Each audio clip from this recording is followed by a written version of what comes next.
All right, we are back here on our summer pop culture kickoff special here on the Just and the Suffering podcast, talking summer movies with our favorite resident movie critic, Barstool Sports own Jon Stanko is here. John, how are you? I'm doing fantastic, Mike Phillips. You caught me on a day off from work, so I'm in a great mood, and thanks for having me. Looking forward to it. Absolutely. And since you are the movie guy, I do want to get your takes a couple of things that happens the last time we talked before we did our Oscars preview. So, number one, Oscars chaos. I'm sure you got a take. The Oscars chaos.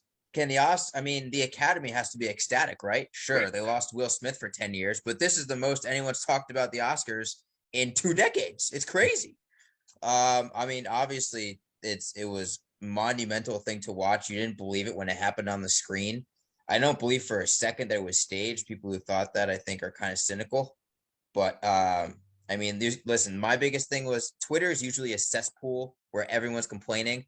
This was a moment in culture and in social media where Twitter was perfect. And there's only very finite moments where that's possible, where you know something special, when all of Twitter is a buzz and it's the only thing people can talk about. And that's exactly what the moment was with Will Smith and Chris Rock.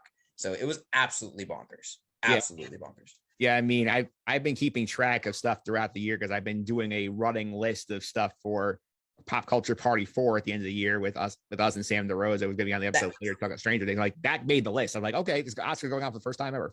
That might be number one. Like, what other pop culture thing this year has happened that has topped that moment? You have arguably the biggest movie star in the world that's universally beloved, winning his first Academy Award, and he does something so asinine that his reputation may forever be damaged a mere hour before he's going to be getting a standing ovation.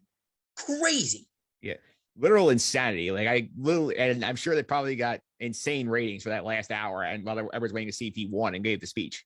Yeah, there was a literal spike in the jump. If you look at the graphs, like the ratings go up. And imagine if they have to have Chris Rock host next year. Yes. They have to. If they don't, it's a failure. Give him a blank check. Be like, Chris, here you go. Host it. It'll automatically, I would say, at least raise the viewership by 33% from this year just by having Chris Rock host. Yeah, I agree with that. And I felt bad for like some of the other people there and some of the other movie nominees. I mean, like, everybody forgets the shock that Coda won Best Picture, but like no one ever forget the Will Smith incident. No one ever. I really feel bad for Questlove. I mean, he won for Best Documentary, and nobody gave a flying crap what he had to say after the whole entire moment. Chris Rock powered through the nominations, obviously flustered, and I feel most bad for Questlove because an absolute. I mean, he got robbed. He got robbed of the spotlight that he deserved. Yeah, absolutely. And number two, the other big thing is I know that like you've seen The Batman, which has been probably like the biggest movie of the year thus far in terms of buzz. So what do you think? What was your takeaway from the movie? I thoroughly enjoyed The Batman, Mike Phillips. I think this was a comic book movie that was not a carbon copy of things that were made for the past decade. You know, I'm a little bit cynical on Marvel, but this movie was made to be a cinematic experience, not a comic book experience. The way it was shot, the way it was acted, the dark griminess of Gotham. This was a pure Batman movie taken directly from the comic books. It was not glossy like the Christopher Nolan movies. It was not shiny. This was grimy and gritty. And I really, really, really enjoyed it. Yeah, I loved it too when I watched it here because for one thing, we never, ever, ever in a movie see Batman actually be a detective like he is in the comics. It's fun to see that take for 3 hours. It's phenomenal. It's phenomenal. And again, it was a more realistic, grounded approach to a superhero. I like that we got almost no time with Bruce Wayne. We focused strictly on the Batman. It's the most Batman, quote unquote, movie of any Batman movie that's been put out because you spend almost all the time with the Caped Crusader with the mask. Yeah, absolutely. I did love that. The acting was great throughout. I'm excited to see what directions they go with the sequel here. So you know it's coming. I think they announced it already. And I hope they're playing on 3. I hope they don't go. I hope they learn from this and continue like sort of this model and don't go for the flashy, bangy, like flip kicky. I mean, they had enough fun stuff there. Like the chase with the Batmobile was fantastic, but like I mean, I talked to somebody a couple weeks ago and they said they didn't like the movie and they said the chase was the worst part of the movie. And I almost strangled the person on the couch because that's just an absurd take. For me, the best part of the movie was the introduction of the Batmobile. That was Matt Reeves and cinematographer Greg Fraser just having fun because they made the Batmobile feel like a pit bull that's been caged in a dog pen and want to just be unleashed and chase after a bone. That's what it felt like watching the Batmobile be unveiled. and it was so good. And so I really hope you're right. They continue with this practical approach, the detective approach for the upcoming 2 sequels. Yeah, I'm excited to see where they go with this. And let's get now to some of the general thoughts on this summer movie slate here, because I was looking up the list before I sent the rundown over you about movies. I was like, to me, this feels kind of underwhelming. I don't think there's a lot here. Do you feel the same way? I would agree. There's, I would say, a lot of high profile, but then there's not a lot of in the middle. It's very top tier, but then there's a lot of things that people aren't going to care about at all. And in the middle is where it's lacking. There's nothing that's kind of just going to generate my excitement on a minuscule level. You got the massive IP, but then you got some original ideas. But in the middle, there's not a lot of wiggle room. Yeah, because like I was looking at the list, I'm struggling. Like, is this all I really have? I have like maybe 8 movies total I want to talk about in this category, and like there were some that you put on the list, Mike. I'm going to be honest, I don't give a flying shit about. There was one I literally wrote down for a comment. I don't care. I'll let you guess which one that is. Yeah, I'm guessing it involved the Minions. You would be absolutely correct. I do not give a flying crap about the Minions movie. It'll make a ton of money. I'm happy for the families that will go and see it. But I stopped after Despicable Me 2. I'm done. I'm happy. Go let those yellow things be happy. I don't care. Yeah, and it's funny because I actually went to the movie recently. I saw Doctor Strange in the Multiverse of Madness. I see a bunch of these trailers, so I have some takes on some of these movies too. So I'm right there with you, ready to go. Yeah. I mean, but that's another thing though with this summer. I have written down Marvel's coming back. You had Spider-Man, which was a big success. You had the Multiverse of Madness, which I think moderate success. I don't think everyone loves the movie, but it's making a ton of money. And then you have Thor: Love and Thunder, which the new trailer dropped yesterday, our day of recording. It dropped during the NBA playoffs during halftime. And that's going to be a ton of buzz when that one comes out soon. So Marvel is also a big thing that's coming back this summer. Yeah, Marvel. I mean, I saw Doctor Strange. I was kind of on the movie because like that's what I heard. I'm like, it was fine. Like there are things they do with Wanda's character you're not a big fan of. For me, the whole phase though, I could see where you're coming from. It's sort of like they have a plan they haven't told us yet because it's like a mix of like origin stories, flashbacks, continuations, trying to jam stuff together. Like nothing really like seems to flow smoothly. I know the pandemic had some issue with their scheduling, but still a mess.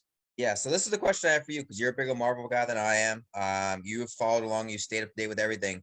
Does Marvel have a quality problem? Because what I have heard and just listening to podcasts and people talking is that people are enjoying the entertainment value of the movies, but they're starting to realize the movies aren't great anymore. They're not excellent films. They're just vessels for entertainment and popcorn.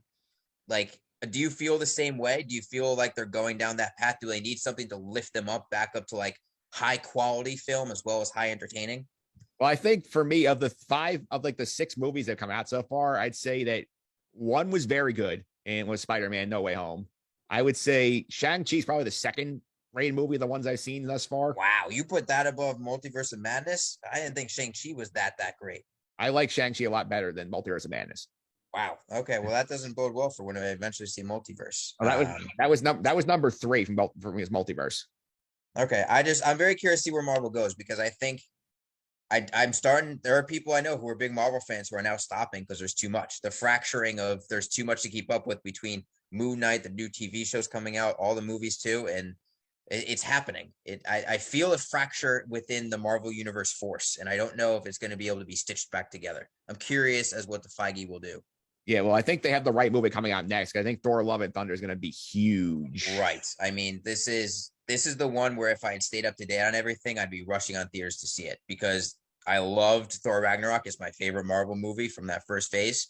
And Taiko's back. You got Natalie Portman's back. Yeah, I got Natalie. I mean, to be fair, I didn't want her back. Why was she back? I didn't care. Thor: Dark World, terrible. Didn't care for her in the first Thor either. Why is she back? That's a question. An honest question. She hasn't been in a Marvel movie in almost, it has to be like 8 years. Yeah, well, assuming you don't count the reused footage from Endgame, yeah. Correct. So why? Yeah. Do people honestly want her back, or is it the fact that they're just bringing her character back that's making people excited? Like, I'm curious. Was this an audience calling for her, or is this them trying to bring the audience back? I think it's probably the latter. I think they have a direction for the character here, and I feel bad for Natalie Portman too. I feel like she's had a lot of these big franchise movies where she gets like the short end of the stick in terms of the script.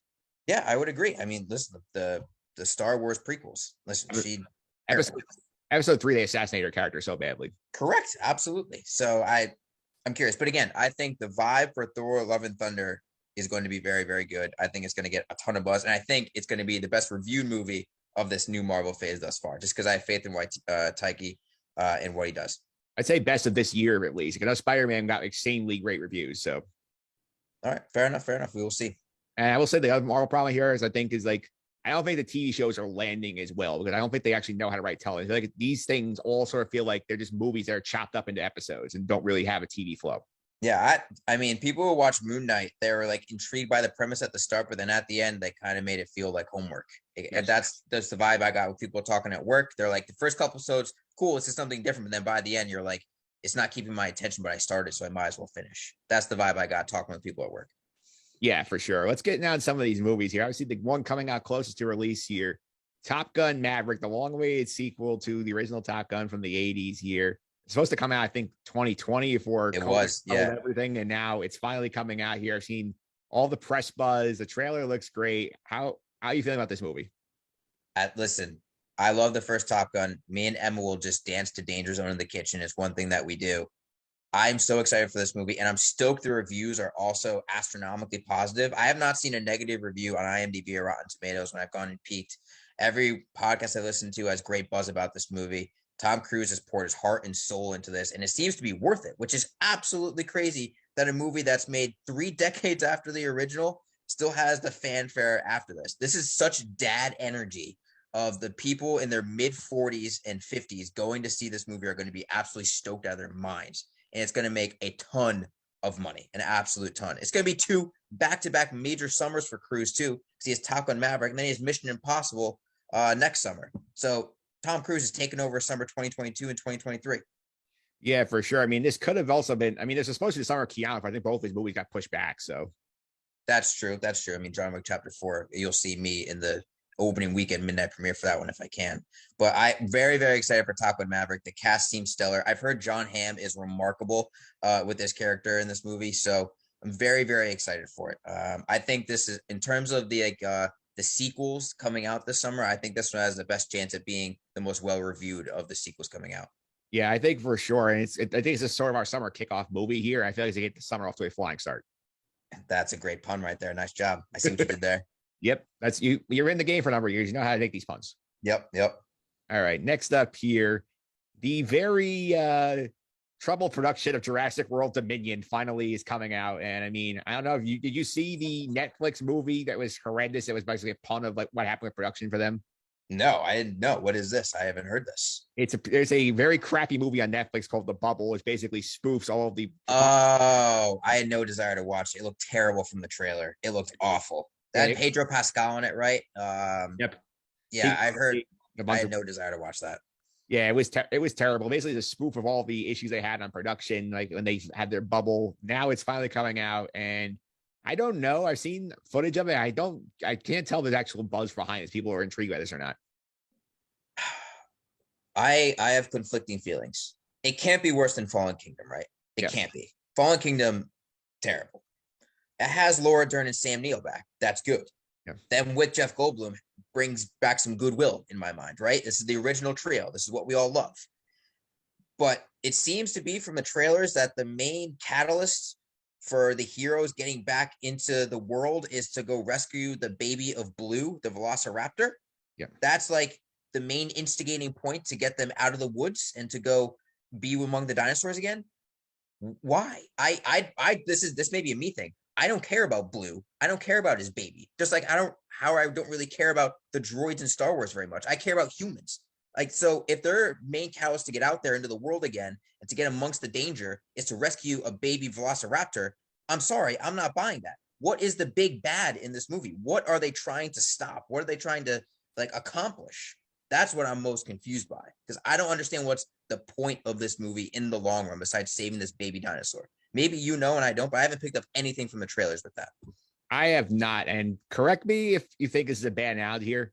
I feel like what's gone on with this franchise of the last couple of movies has very much has Star Wars sequel energy written all over it, in terms of like the first one came out was loved. Everybody was excited about it. The second one kind of stunk. The third one's had a lot of issues of production. And now the storyline sounds like it's going to be terrible.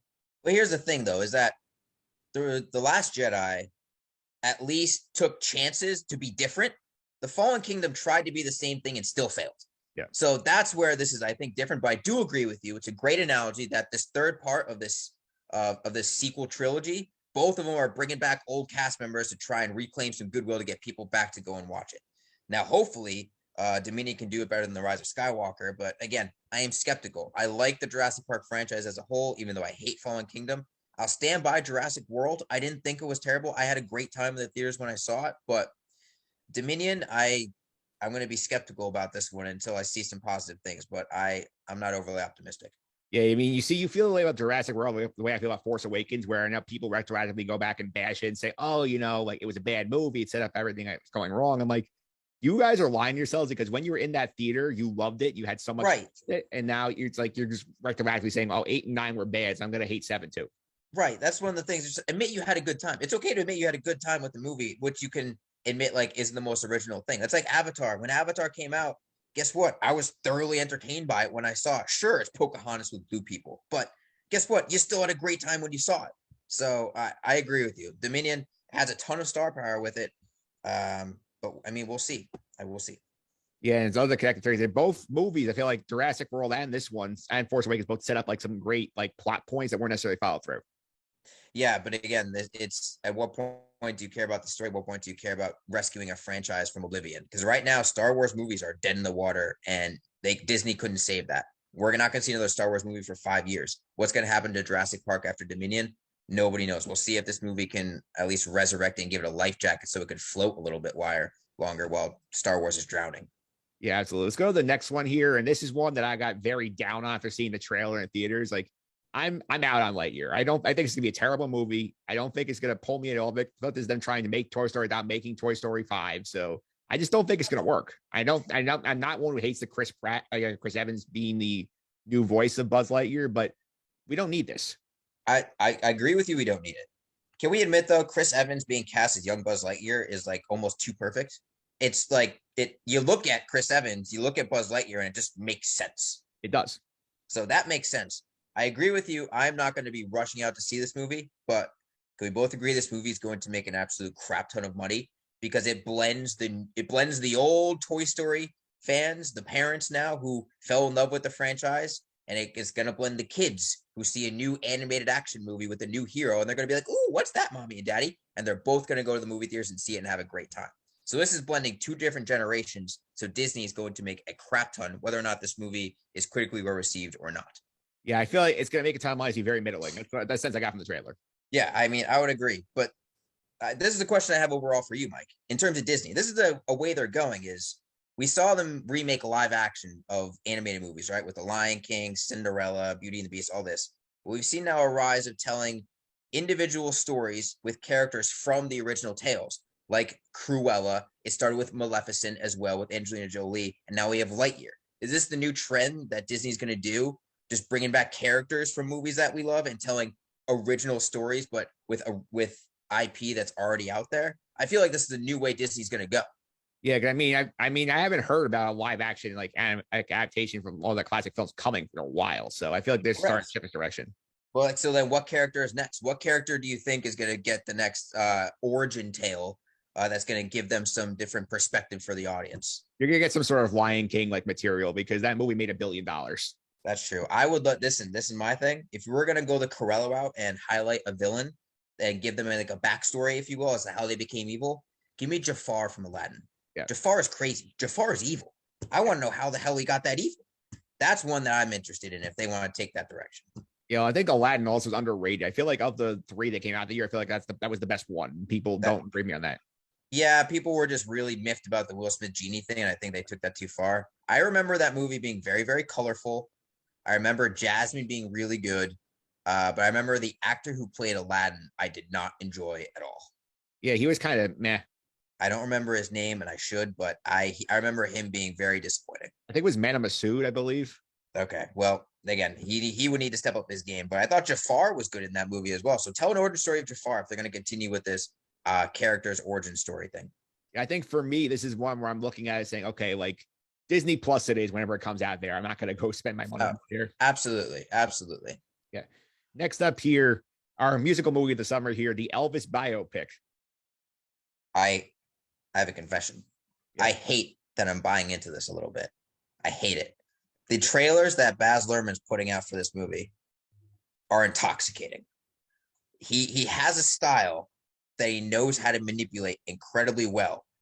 And I hate that I'm getting kind of sort of excited for this. Maybe I'm excited because it might be a beautiful disaster, but I'm kind of sort of excited for Elvis. Yeah. I mean, there are a lot of those like flashy vibes that you have like in Gatsby that are coming through this movie.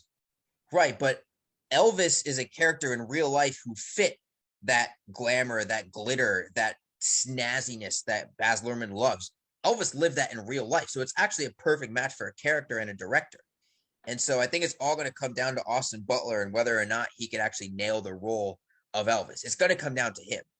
And from the trailers, he seems to have the voice down. He seems to have the mannerisms down. It's just whether or not the story around it, and if he can tell the parts off the stage as well as he seems to be able to tell them on the stage. Yeah. This one I'm intrigued by. I'm not sure I'm going to see it in theaters yet, but it is like a consideration. Also, let's just put this right now. Dark Horse Tom Hanks Academy Award nominee performance for this. He's has a body transformation. He gets fat. He's got like a cane. He's acting older. He's also the side piece character. Like this has a praise for Tom Hanks as the background character written all over it. I'm just saying it right now. You're calling the shot. Best supporting actor nominee for Tom Hanks. I'm just calling the shot that he's gonna be in the discussion. That's all I'm gonna say. All right. Minions: The Rise of Gru. We kind of went over earlier here. Like this, another one's gonna make a S ton of money, and it's gonna be very, very, very mediocre to bad. Yes, I would agree. Don't care about this movie at all. Happy for if you like it, but I will not be spending my money to see it. Yeah, I know people who are going to see this thing. I will not be one of them.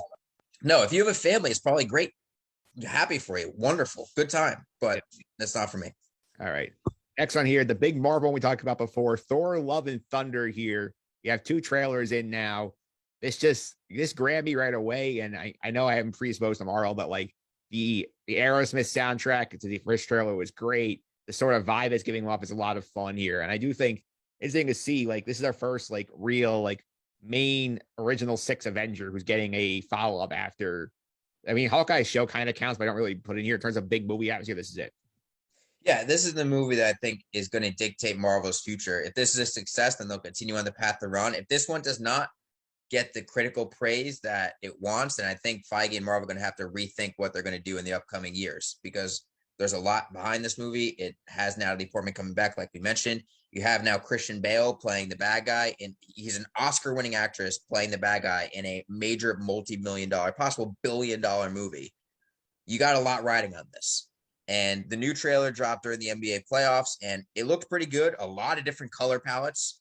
I mean, they're just doing splatter paint with the black and white sometimes, and then the colorful rainbows. Tons of chances being taken with this movie, but I think this movie has a chance to solve a problem that a lot of Marvel movies have recently. Post Thanos is the bad guy problem. Yes. Christian Bale is good enough where he can make even a mediocre bad guy character into something great with his ability on screen. That's what I'm hoping for Marvel fans, that can bring that back because post Thanos, they haven't done bad guys very well. And so they need something to bring it back. And Gore the God, I don't know much about him from the comics. In fact, I know nothing, but Christian Bale's playing him, so I think he's got a shot to elevate it. Yeah, I think it's the second Marvel movie of the year. I think the third one coming out here later, I think in November, is the Black Panther sequel without Chadwick Boseman. So this is going to be a challenge for them regardless. Like, I know it's going to make some money, but I think you're right. I think it's the one that's really going to make or break them for the next couple of years. Yeah, this is another hot take by me. Don't care about that Black Panther movie at all. Didn't enjoy the first one that much. And without Chadwick Boseman, sorry. Second one, it doesn't have nearly the legs to carry my attention. Yeah. Absolutely. And the last one I saw I saw the trailer for this finally in the movie for Doctor Strange, and this looks fun. I think it's going to be one of those where you're just throwing the popcorn back and laughing at like some of the absurdity, seeing it. Here's Bullet Train. Injected into my veins, Mike Phillips, injected into my veins. Oh, this movie looks like a blast. This looks like John Wick, but more colorful and more comedic. You got Brad Pitt, who's just on a roll in terms of fun movies. He was in The Lost City with Channing Tatum and Sandra Bullock playing a fun part, and now he's in Bullet Train. This movie just looks fun as hell. I love a confined environment. I love assassins. I love violence. This movie has everything that I could possibly ask for. So I will be going to see this, and I'm incredibly excited. Yeah, this one got me. My hype level went up for this when I saw the trailer. I'm like, this looks like just so much fun. And like that's you need summer movies a lot of times. Just go have fun. Yeah, this is a movie where you're gonna have fun and you don't need to think about connective strings coming to something. You don't need to think about how this affects different movies in a different universe. This is gonna be a 2 hour action-packed, toss your popcorn up when you get excited type of movie, and I'm very, very excited for it. Also, very excited for Zazie Beetz, who I loved in The Harder They Fall. I'm very excited for her to be back in the movie. I think I'm going to be hopping on her train and just riding her coattails for her career. Her and Samara Weaving are my two big horses right now. So very excited for this movie. Very, very excited. Yeah, it's gonna be a lot of fun, this movie too. I think in terms of like what else on the slate got your attention. I think there wasn't much. Anything else that we did not cover yet that you're intrigued by this summer? I got 3 movies. One of them I'll bring to you first because I think you might have some interest in this one because it involves the Russo brothers. The Gray Man. Action movie on Netflix, humongous budget. This is basically, we had Red Notice, right? An objective failure as a movie. Terrible. Big budget action movie with major stars. This, I think, is going to be a more upscale version of that, I hope. We have Ana de Armas, Ryan Gosling, Chris Evans.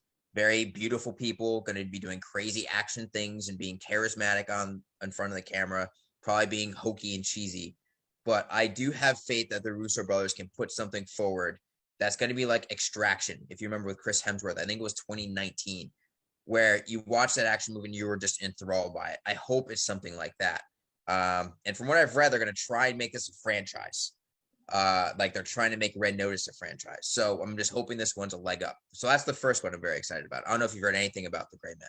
I have heard a little bit, and I did like put it on my like maybe list so far.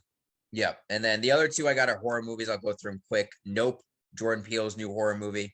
Anything that he signs on for, I'm going to watch it. I even watched the new Candyman, which he executive produced, and I liked it a lot. I really, really liked it. So Jordan Peele has universal approval rating for me right now. So I'm going to go check out Nope.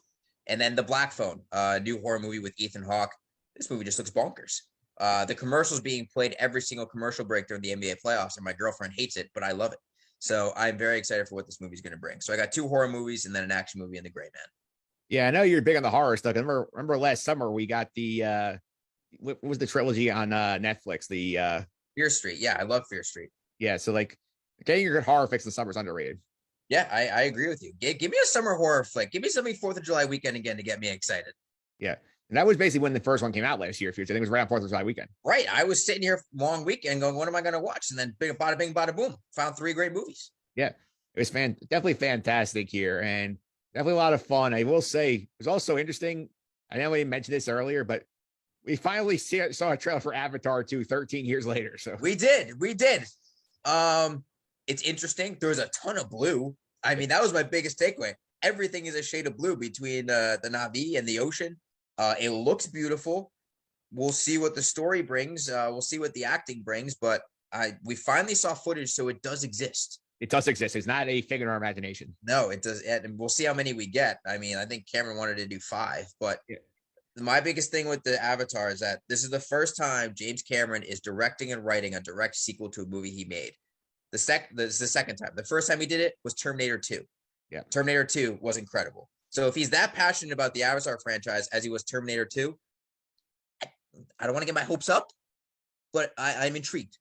Yeah, from what I've read somewhere, I think the issue with all the delays, there's a lot of like underwater footage that had to be shot for this movie. Apparently, there's a lot about the actor having to train to like breathe underwater for long periods of time and like technology to catch up. So I feel like there's gonna be a big water element to this movie. I mean, that's the thing. The technology I've heard is the biggest delay. Is that basically he was like, "Listen, you guys got to catch up to what I want to do." Yeah, and he seems to finally have gotten there. So we'll see what happens. But that comes out December around Christmas time, and we'll see if it goes up against its predecessor or Endgame in terms of getting the top box office of all time. But we'll see. Yeah, well, I'm sure there'll probably be a re-release of the original Avatar in theaters again soon to remind people like what was going on there. You know what? That'd be a good call because I would need to watch a YouTube video to recap myself. All I remember is the vague ending, and then stuff like that. Yeah, I think the end of this year, I feel like it's more packed than the summer for some reason, which is surprising to me. Yeah, there's a lot more blockbusters in November, December, but I think this. I don't know. We'll see.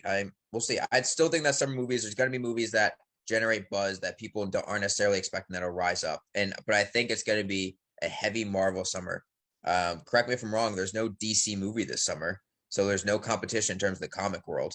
Yeah, there's not. I think the next DC movie on the calendar is Shazam, the Shazam sequel at the end of the year. They moved back Aquaman and the Flash. Yeah. So again, Marvel's got free reign. If they're able to get the eyeballs and generate the quality that people are expecting now, then they'll be able to dominate the summer. Yeah, I'm looking at the end of the year. I mean, I forgot apparently. Do you know that the Creed 3 is coming out this year? I did know that Creed 3 is coming out this year. We'll see how that goes. Yeah, we'll see how that goes. I love Creed 1 and 2, but I have not heard much about Creed 3, but I did know it was coming out later this year. Yeah.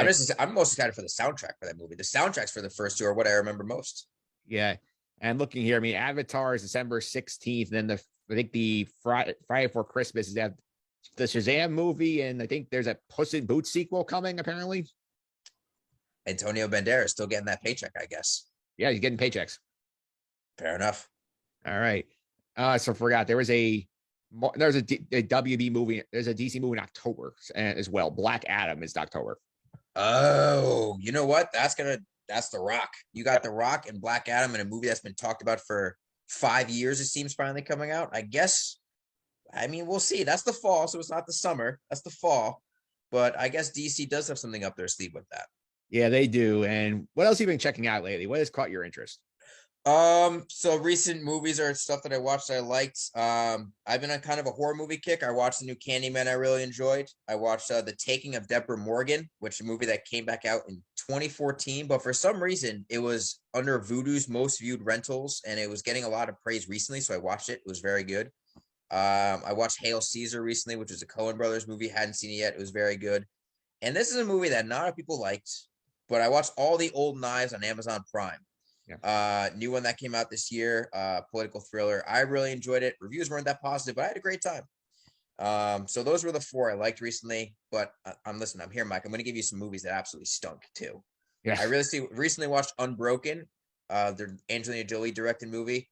I believe that came out in 2014. Just a pile of trash. It was on the National Board of Review's top 10 movies for that year. Don't understand how. It was god awful. I watched Fast 9. I don't know if you saw Fast 9. I did not. Utter garbage. Like bottom of the barrel, put oil on it and put gasoline on it, light it on fire, roll it down a hill and let it burn up the entire. It was terrible. It was awful. Terrible. And then I recently watched Firestarter, which came out on Peacock, starring Zac Efron, the Stephen King movie. And again, a steaming pile of trash. Yeah. So those are the last three terrible movies I've seen. I can't wait to write my review for Firestarter because I'm just gonna rip it to shreds. Yeah, I'm planning to now that it's on stream. I'm gonna watch the Sonic sequel. Apparently, I've heard some good things about that. What service is that on? I don't know. Paramount Plus. Ooh, I'll be checking that out. I like the first Sonic. I did. Yeah, it actually on day of recording, it dropped on Paramount Plus. So really, yes, today's the day. Interesting. Okay, good to know. Yes, I'm going to watch that soon. And in terms of HBO stuff, I will again, I'm saying this on the podcast before. Winning Time is probably my favorite show of the year thus far. People have loved it. I still haven't watched it yet, but people have absolutely loved it. Have you heard of The Staircase on HBO Max? Have you checked that out yet? I am watching it. My girlfriend loves it. She's 4 episodes in, I think, or 3, however many episodes there are. Yeah. And she's like, I'm going to finish it and you have to watch it after me so we can talk about it. So I think that might be the next series that's on my list after I finish some movies. Yeah, that show is very good. The acting is very good. I mean, you've heard about the actual case it's based on, right? Right, exactly. So I've heard the rough case, but I don't know a lot about it. I just know it exists. And my girlfriend saw Colin Firth and she thought it was a movie, but it turned out to be a series. So She said great things, though. So I'm excited to watch that. Yeah, I mean, the people like in this case are like cuckoo bananas. So like, it's obviously a lot of fun story playing through here. And I do like the fact, I mean, they have Toni Collette in the show playing Kathleen Peterson, who actually I love Toni Collette. Yeah, and they do a good job in the show of not just using her as a victim. They actually do flashbacks to like their life prior to the murder. Or that. So like they do utilize her as not just a corpse. They actually have her be a living, breathing character. It's different than a lot of these other Netflix projects, like Staircase related projects thus far. Gotcha. Okay, well, yeah, I definitely plan on checking it out because I've heard great things about that. So that's the one on HBO Max I need to add to my queue. Yeah, there's a big cast in that show. I mean, Sophie Turner's in it as one of the daughters. I forget who else. I think Patrick Schwarzenegger is one of the sons. There's a lot. Here's the thing: HBO just puts out good shows. Like they have that new show that's based off The Wire, the Baltimore Cops. Yeah. Stars John Bernthal, but that one's supposed to be getting great reviews as well. Is it not We Own the Night or something like that? No, that's a Mark Wahlberg movie or Joaquin Phoenix movie. But it's basically in the same spirit of The Wire, and everyone's raving about that series as well. Yeah, I will die on the hill of Winning Time. Now that's my number one pick of the year thus far in terms of shows. All right, well, it's in my queue. I just got to eventually watch. I just haven't watched it yet. If you're a big Adam McKay guy, this is very, very, very much like Adam McKay energy. We Own This City is the TV show I'm talking about. Not We Own the Night. We Own This City. And Adam McKay needs to get back on my good side. Let's be honest, because after Don't Look Up. Yes, correct. And wasn't he involved with the bubble? No, that was Judd Apatow. Oh, well, then he needs to get back on my good side as well. I confused the two of them. So, but yeah, I mean, we'll see. Absolutely, John. Thanks all the time. Really appreciate it. Before I let you go, I can be following social media. Keep out what you're doing over at Stanko Stance. You could follow me at Twitter or any social media platform at jstanko99, or I do a bunch of my writing at stankosstance.com. Absolutely. And for people who are fans of Jon Stanko, we might be seeing him on some of the Sky Guys stuff coming up soon. Scheduling still be settled here, but there is a possibility. I think we're going to make it happen. We're both very excited for Kenobi. The trailers have really hyped it up. You are a Star Wars nut. You know all the backstory and the lore, and I'm a fan. So we're going to come at it from two different perspectives, I think. But I think we're both ready to be pleasantly surprised. Yeah, absolutely. And we did do our character draft on the preview podcast this week. And I will spoil one of my picks here for those who have not listened to that yet. One here, I took Ahsoka to show up in the show. I could agree with that. I think that's a fair prediction. Because I think her relationship with Kenobi from the Clone Wars is also underrated. Yes, it is. But they would not have her show up with an episode with Darth Vader because they have a big face-off. They would not spoil what happened in Rebels with putting anything in Kenobi. No, my theory with that is that like when he goes to whatever planet he's on, the second planet where they have all the casinos and stuff, I think he's gonna run into her there. That'll be my hunch. All right, I could appreciate that guess. I like that. So you take the shot that Ahsoka's going to be in Kenobi, and I take the shot that Tom Hanks might be nominated for Best Supporting Actor with Elvis. Yeah, well, no, if I'm right, a lot sooner than if you're right. Yeah, you're absolutely right. I got to wait till next February. Absolutely, John. Thanks all the time. Really appreciate it. Thank you, Mike.